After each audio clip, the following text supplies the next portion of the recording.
adalah orang yang diluaskan rezekinya. Kalau dia bersedekah, ya, kita akan sebutkan di sini. Pertanyaan kecil teman-teman sekalian, dan saya pernah susun makalah tentang masalah itu. Apakah Islam menyuruh kita menjadi orang kaya? Jawabannya iya. Jawabannya iya. Jadi Islam tidak menyuruh kita jadi orang miskin.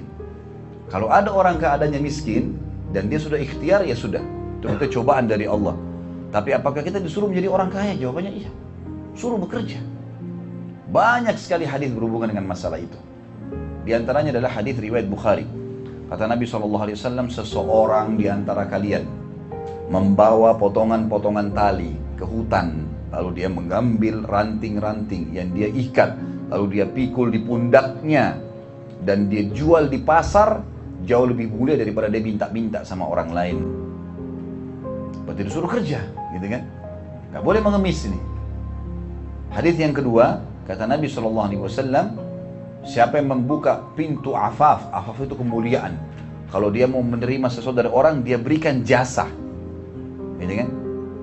Kecuali Allah bukakan pintu kekayaan, dan siapa yang membuka pintu mengemis, maka Allah akan bukakan baginya pintu kemiskinan. Ini teman-teman bisa lihat di ceramah saya di YouTube, ada judulnya Saudaraku, Nilai Rahasia Rezekimu. Panjang lebar saya jelaskan tentang masalah poin itu. Baik, kemudian hadis yang lain juga, kata Nabi SAW, ma naqasa malu min sadaqah, tidak akan berkurang harta seorang hamba karena sedekah. Artinya dia akan mendapatkan banyak sekali. Di sini motivasi untuk sedekah. Saya kasih contoh teman-teman. Saya sekarang kalau sholat ke masjid, saya dapat pahala kan? Karena saya sholat ya. Baik, kalau saya ajak teman saya ajak Pak Widi, ayo kita sholat ke masjid yuk. Beliau ikut sama saya sholat sama-sama. Saya dapat pahala misalnya 10, Pak Widi dapat 10, tapi saya dikasih sama Allah nilai 10 pahalanya beliau karena saya yang ajak kan gitu. Sampai sini jelas ya? Baik, sekarang sadar atau tidak sadar teman-teman sekalian, pada saat saya sama Pak Widi lagi sholat di masjid, maka ada orang yang panen pahala kami semua. Ada imam, panen pahala makmumnya. Ada muadzin, panen pahala imam dan muadzin dan makmum, imam dan makmum. Dan ada orang yang panen semuanya pahala, yaitu orang yang berinfak membangun masjid. Pakai harta bukan? Pakai harta. Kan gitu. Jihad di jalan Allah. Semua ayat jihad teman-teman, Allah mengatakan selalu dimulai dengan bi amwalikum wa anfusikum. Dengan harta kalian dan jiwa kalian. Harta kalian, jiwa kalian. Harta terus ini disebutkan. Kan gitu. Sekarang saya haji dapat pahala. Baik, kalau saya punya kelebihan rezeki, saya hajikan orang, 10 orang. Sampai Abdullah bin Mubarak rahimahullah, salah satu ulama tabi'in, pernah menghajikan satu kotanya dia di Irak. Karena kayanya dia, dihajikan semua orang. Dan saking yakinnya, sedekah menyebab datangnya rezeki dilakukan sama dia. Dan terbukti, makin banyak. Teman-teman mau dapat ikan paus pakai kapal tanker. Mau dapat ikan paus pakai kail, gak bakal dapat. Saya orang miskin lewat 1.000 rupiah, 2.000 rupiah, terus begitu. Tapi mau dapat ikan paus, mau kesehatan, mau kekuatan, mau keturunan, mau cerewet betul sama Allah gitu. Tapi pelitnya luar biasa kan? Mana bisa nyambung ini? Kan tidak mungkin. Keluarkan yang besar, Allah kasih yang besar. Dalam hadis Bukhari dikatakan Allah SWT berfirman, kata Nabi SAW, ya ibna Adam, anfik alaih. Hai anak Adam, berinfak di dalamku, maka aku akan berinfak untukmu, kan gitu. Jadi fadilah banyak sekali. Bahkan Uthman bin Affan radhiyallahu anhu dijamin surga oleh Nabi SAW karena infaknya.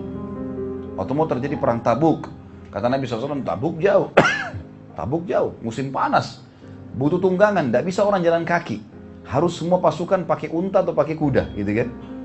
Nabi SAW tahu, kurang ini, gak ada apa-apa. Siapa yang mau berinfak di jalan Allah? Kita butuh tunggangan nih. Utsman bin Affan pikir sedikit pasukan. Beliau bawa 100 ekor kuda. Kalau kita sekarang ini 100 mobil tank. Gitu. Kuda seperti mobil tank. Gitu. Bawa 100 kuda dengan perbekalannya. Lengkap, mujahidnya tinggal naik ke atas, pedangnya sudah ada, panahnya sudah ada, makanan sudah ada, sudah lengkap semua. Tinggal naik, jalan gitu kan. 100 ekor. Kata Nabi, kata Utsman, ya Rasulullah ini. Kata Nabi SAW, bagus Utsman yang kau lakukan. Siapa lagi mau berinfak? Ternyata Nabi masih butuh nih. Utsman bilang, ya Rasulullah, saya. Dibawa lagi 100 ekor kuda, lengkap dengan semua bekal-bekalnya. Ini ya Rasulullah. Kata Utsman pikir sudah cukup. Kata Nabi SAW, bagus yang kau kerjakan, hai Utsman. Siapa lagi mau berinfak? Masih kurang. Utsman bawa lagi 100 sampai 1.000. 1.000 ekor kuda ini itu kalau tidak salah jumlahnya 20-nya unta, 10 atau 20 ekor unta. Karena 100 yang terakhir kata Utsman, ya Rasulullah, kuda saya sudah habis. Tinggal saya lengkapkan 100-nya dengan 10 ekor unta. Kata Nabi SAW, bagus yang kau lakukan. Udah selesai nih, ternyata 1000 kuda sudah cukup. Karena banyak sahabat-sahabat juga yang bawa kuda gitu kan. Kata Nabi SAW, siapa yang membebaskan sumur rumat, sumur pemanah gitu kan. Karena waktu itu ada sumur, lagi musim kemarau, dan punya Yahudi. Yahudi ini nggak mau kasih muslimin air. Akhirnya Utsman bin Affan datang mengatakan, hai Yahudi, berapa kau mau jual sumurmu ini? Dia sebutkan harga khayalan pada saat itu, 20.000 dinar emas. Kalau kita sekarang 6 miliar, sumur 6 miliar. Saya gali sumur di yayasan cuma 10 juta sudah satu kampung bisa pakai gitu kan. Sumur 6 miliar dari mana? Tapi dia kaget, Utsman bilang saya beli. Ini uangnya. Yahudi itu saking gembiranya dikasih Utsman sumur sama kebun kurmanya. Ambil sudah semua. Utsman bin Affan wakafin. Apa kata Nabi SAW? Tidak ada lagi yang bisa menghalangi Utsman masuk surga setelah apa yang dia buat hari ini. Infak. Itu harta membuat dia masuk surga, teman-teman sekalian. Berarti sekarang untuk mengadakan pahala salah satunya dengan ilmu, dengan harta, kan gitu. Berarti Islam suruh kita untuk itu, teman-teman sekalian. Kan itu. Kita buat lahan pekerjaan buat orang, ya kita berinfak, kita berikan nafkah kepada istri dan anak, kita memberikan kepada orang tua, segalanya pahala. Jadi ibadah kita ini banyak berhubungan dengan masalah harta. Oleh karena itu Islam menyuruh kita untuk menjadi orang yang mampu. Ada hadis yang lain juga riwayat Bukhari Muslim. Pernah teman-teman sekalian ada sahabat-sahabat miskin datang mengatakan, ya Rasulullah, ya, kami ini miskin dan kami dikalahkan amalnya dengan sahabat-sahabat kami yang kaya. Kami sholat, mereka sholat, kami puasa, mereka puasa. Tapi mereka punya kelebihan, mereka berinfak hartanya kepada kami. Kami nggak punya harta, nggak bisa ikutin ibadah itu, nggak ada. Pandukan kepada kami amalan yang kalau kami kerjakan, kami sama mereka pahalanya. Kata Nabi SAW, bacalah Subhanallah 33, Alhamdulillah, Allah Akbar 33. Dan ini termasuk juga boleh dibaca walaupun bukan habis sholat, gitu kan? Karena Nabi SAW pernah juga perintahkan Ali dan Fatimah radhiyallahu anhuma untuk membaca pada saat mereka sudah capek bekerja untuk menghilangkan capeknya.